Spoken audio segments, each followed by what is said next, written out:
40 साल की एक विधवा महिला जिसका नाम था रोशनी, रूप रंग बहुत ही मानो जैसे गोरा चिट्टा, बहुत ही सुंदर, स्वस्थ और जवान दिखा करती थी। वह घर में अकेली रहा करती थी क्योंकि पति की मृत्यु हो चुकी थी और बेटा बाहर पढ़ा करता था। लेकिन आज वह बहुत खुश थी।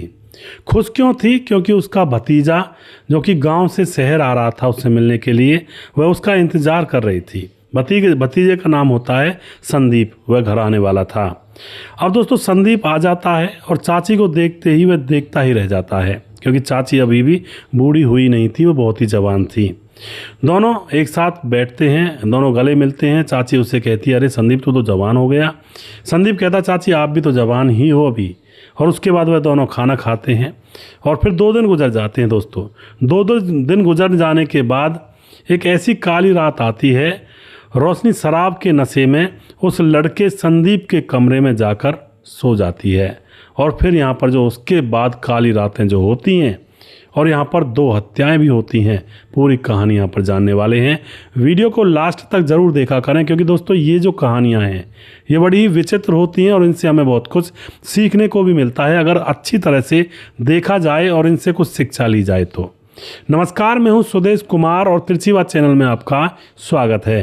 यह घटना बिहार के लालगंज के क्षेत्र के इलाके की है जहां पर रोशनी नाम की महिला जो कि 40 साल की है, विधवा हो चुकी है और उसकी 2 कपड़े की दुकानें हैं, यानी कि पैसा अच्छा खासा उनके पास कमाई का आ जाया करता है। उसका बेटा है विकास जो कि पढ़ाई लिखाई के सिलसिले में हॉस्टल में ही रहा करता है ज़्यादातर। घर पर रोशनी अकेली रहा करती है। अब किसी चीज़ की कमी नहीं थी पर दोस्तों अकेलापन उसको काटता था। अब दूसरी शादी वह कर नहीं सकती थी क्योंकि उसका बेटा जवान हो गया था। दूसरी शादी करते हुए अच्छा नहीं लग रही थी या फिर उसकी हिम्मत नहीं हो रही थी, वरना तो 4-4 बच्चे जवान हो जाते तब भग जाती हैं औरतें। और कई बार ऐसा होता है माहौल, और जो लोग होते हैं वो भी गलत करते हैं जो उनके साथ भागते हैं। अब वह सोचती है कि ऐसे ही काम चलाना पड़ेगा मुझे, और वह मर्दों के बारे में सोचने लगती है कि कोई मर्द हो अकेलेपन को दूर करे। क्योंकि दोस्तों जब इंसान अकेला होता है ना तो उसके दिमाग में बहुत सारी शैतानी चीज़ें चलने लगती हैं। ऐसा ही इसके दिमाग में चल रहा था कि कोई मर्द हो, उसके साथ मैं सोऊं या फिर उसके साथ समय गुजारूं। अब अचानक उसके पास जेठानी का फ़ोन आ जाता है जो कि गांव में रहा करती थी क्योंकि इनका जो पैतृक घर था वो गांव में था, ये शहर में रहती थी पति के साथ और 2 कपड़ों की दुकान थी, वहाँ से काफ़ी अच्छी आमदनी करती थी। पति की मृत्यु हो जाती है तो दोनों कपड़े की दुकान इसकी हो जाती हैं। अपने बच्चे को पढ़ा रही थी और दुकानों में से कमा रही थी। जेठानी का फ़ोन आता है और वह कहती है कि कैसी हो, और देवरानी कहती है मैं बिल्कुल ठीक हूँ दीदी, आप सुनाओ। जेठानी कहती है कि तुम्हारा भतीजा संदीप काफ़ी बिगड़ गया है और वह पढ़ाई लिखाई तो करता नहीं है, बस इधर उधर घूमता रहता है यार दोस्तों में, और फिलहाल उसकी छुट्टियां पड़ गई हैं और मुझे पता है छुट्टियों में घर के देहरी टिकेगा नहीं, ये दिन रात यार दोस्तों के साथ भागता रहेगा। ऐसा करो तुम इसको अपने पास बुला लो और वहाँ पर ट्यूशन लगवा देना इसका, और वहीं पर ये पढ़ाई लिखाई कर लेगा और वहीं पर रहा आएगा छुट्टियों में, यहाँ पर बिगड़ेगा नहीं। दोस्तों उसके बाद जो चाची होती है वह खुश हो जाती है, कहती है दीदी आप भेज दो, मैं हूँ यहाँ पर, ट्यूशन लगवा दूँगी इसका। उसके 2 घंटे के बाद ही दरवाजे पर संदीप की दस्तक होती है। दरवाज़ा खटखटाता है और चाची एकदम से दरवाज़ा खोलती है और देखती है संदीप तो काफ़ी बड़ा हो गया है, लंबा ठाडा, अच्छा ही गोरा चिट्टा जवान। वह उसको गले लगा लेती है कि आ गया बेटा संदीप, और संदीप भी चाची के गले लग जाता है। इतने में ही चाची बोलती है कि तुम तो काफ़ी बड़े हो गए हो।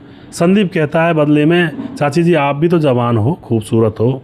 अब तो ये बात आई गई हो जाती है और उसके बाद खाना खिलाती है उसको और उसको सोने के लिए कमरा वगैरह दे देती है। अब दूसरा दिन आता है और दूसरे दिन संदीप का जन्मदिन था, तो चाची को पता लग जाता है जन्मदिन है। वह कहती है अपने बेटे का जन्मदिन अच्छे से मनाऊंगी, चिंता मत करना। और दूसरे दिन वे बाज़ार जाते हैं घूमने के लिए और वहाँ से केक वगैरह लेकर आते हैं दोनों चाची बेटा, और बदले में यह जो चाची थी एक शराब की बोतल भी ले आती है उधर से। अब तो वापस आ जाते हैं, कपड़े वपड़े पहना दिए थे उसको अच्छे से, और शाम को आस पड़ोस के लोगों को भी बुला लिया। 2-4 जो अड़ोसी पड़ोसी होते हैं कि भाई हमारे भतीजे का जन्मदिन है, आ जाओ। और वहाँ पर खाना होता है, यानी खाना वगैरह बनाया जाता है अच्छे से। दोस्तों यहाँ पर जन्मदिन मन जाता है। अब जन्मदिन मनने के बाद जो वह महिला थी चाची, वह दारू लेकर आई थी।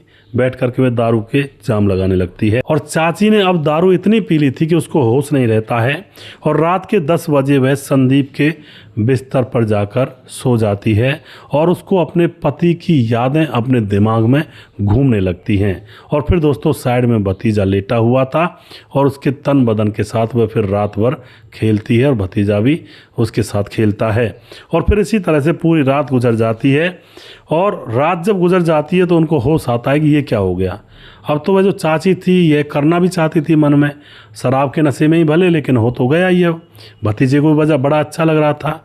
सुबह दोनों एक दूसरे की तरफ देखकर मुस्कुराते हैं और कहती है चाची ये क्या हो गया गलती से। भतीजा कहता है नहीं चाची जो भी हुआ मज़ा आया था। अब तो दोस्तों यहाँ पर दोनों के मन मिल जाते हैं और अब फिर दूसरी शाम भी यही कांड होता है और इसी तरह से अब यह काम वहाँ पर रोज़ रोज़ चलने लगता है। भतीजा बड़ी मौज में था, चाची भी बड़ी मौज में थी। तभी 1 महीना कैसे गुजर गया आंखों के सामने से पता ही नहीं चला। 1 महीना गुजरने के बाद अब बड़ी जेठानी का फ़ोन आता है कि संदीप को भेज दो, अब स्कूल खुल गए हैं और स्कूल चला जाया करेगा। लेकिन चाची कहती है कि अब मैं इसको भेजने वाली नहीं हूँ, बहुत अच्छा बच्चा है, यहीं पर पढ़ लेगा, यहीं पर अच्छी सी जगह में एडमिशन करवा दूंगी इसका। और उसके बाद दोस्तों जेठानी कहती जैसी तेरी मर्जी, वहाँ पढ़ा ले, अच्छा रहेगा वहाँ पर। तो उसके बाद इसका अच्छे से स्कूल में एडमिशन करवा दिया जाता है, अच्छी ड्रेस, अच्छी किताबें, वर्दी वगैरह जो भी कुछ होता पूरी फैसिलिटीज़ इसको यहाँ पर दी जाती हैं। चाची का अपना बेटा विकास जो कि हॉस्टल में रहकर पढ़ाई करता था, अब यहाँ पर संदीप रह रहा है, पढ़ने के लिए जाता है। तकरीबन 6 महीने गुजर जाते हैं। 6 महीने के बीच में इस चाची को 2 बार गर्भ ठहर जाता है और 2 बार दवाइयाँ खा करके पेट से बच्चे को गिरवा देती है। अब दोस्तों 6 महीने गुजर चुके थे, मज़े से रह रहे थे, एक दूसरे की लत लग चुकी थी इन दोनों को। अब जो चाची का बेटा होता है विकास, वह छुट्टी आ जाता है तकरीबन 1 हफ्ते की छुट्टी आकर देखता है, आकर के संदीप भी यहीं पर है, दोनों बात करते हैं, एक साथ रहते हैं। अब 2-3 दिन गुजर जाते, लेकिन दोस्तों जो चाची थी उससे रहा नहीं जा रहा था और उसको लग रहा था कि ये लड़का मेरा यहाँ आ क्यों गया। अब वह सोच लेती कि यार हफ्ते के बाद कर लेंगे जो भी कुछ करना, जब लड़का चला जाएगा, लेकिन उससे रुका ही नहीं गया।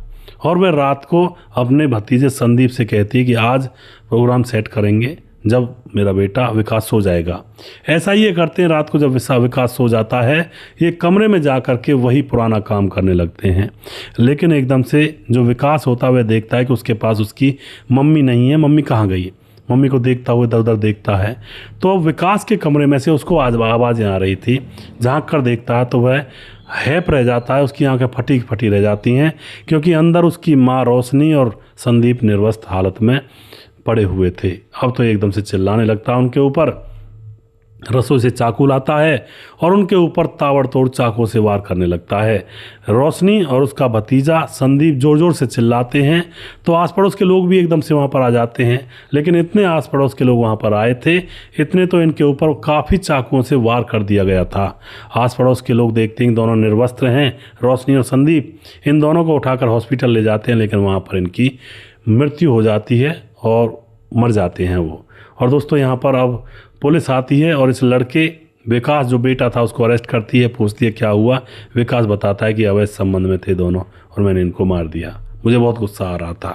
और तो दोस्तों इस तरह से इस लड़के को जेल हो जाती है। चाची बेटे इस दुनिया को छोड़कर ऊपर चले जाते हैं। ऐसे रिश्तों का अंजाम ऐसा ही होता है।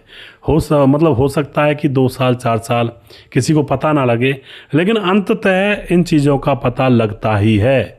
और जब पता लगता है तो बड़े बड़े राज, बड़े बड़े भांडे फूटते हैं और फिर घर तबाह होते हैं, हत्याएं होती हैं और भी बहुत सारी चीज़ें हो जाती हैं जिनका हम यकीन भी नहीं कर सकते हैं।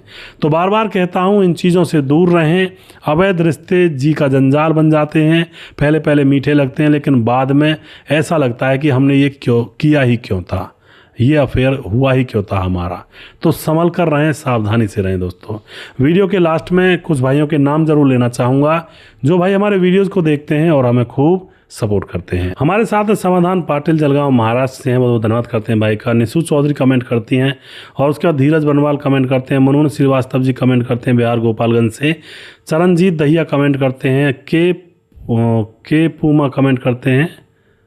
के पूर्णा पत्रा कमेंट करते हैं। उसके बाद जमालुद्दीन गौर कमेंट करते हैं और उसके बाद हमारे साथ गब्बर सिंह कमेंट करते हैं, रामलाल लड्ढा कमेंट करते हैं, रजत सैनी कमेंट करते हैं, सोनू यादव कमेंट करते हैं, राम गोसाई कमेंट करते हैं, ताजिल अहमद कमेंट करते हैं, हमारे बहन ऑस्ट्रेलिया से हैं। और उसके बाद हमारे साथ गायत्री कश्यप कमेंट करती हैं, अहमद त्यागी कमेंट करते हैं, कालूराम छजेरा कमेंट करते हैं, विंध्याचल राजभर कमेंट करते हैं, प्रवीण बघेल शिवपुरी से हैं, धनराज प्रजापति हैं, योगेश कुमार हैं। और उसके बाद हमारे साथ रंजीत कुमार नेपाल से हैं, सुजीत कुमार हमारे भाई लगातार कमेंट करते हैं, अजय देवनाथ कमेंट करते हैं, मुनुन श्रीवास्तव कमेंट करते हैं। उसके बाद रजत सैनी प्रवीण बघेल शिवपुरी से हैं, सुजीत कुमार दोबारा से हैं, भगवान राजपूत कमेंट करते हैं, प्रदीप कुमार दोबारा से, KM सेठी हैं, मोनू जैन हैं कमेंट करते हैं, सूरज डी हमारे लगातार कमेंट करते हैं, राब मोहम्मद यासीन लाहौर पाकिस्तान से कमेंट करते हैं, राधेश्याम शर्मा शशि जयपुर राजस्थान से हैं, राजकिशोर चौरसिया महाबलेश्वर महाराष्ट्र से हैं, सुशील चौधरी हमारे भाई लगातार कमेंट करते हैं। और दोस्तों किसी भाई का नाम अगर रह गया हो उस भाई का नाम अगले वीडियो में ज़रूर लूँगा, आप कमेंट ज़रूर करिएगा। जय हिंद, जय भारत।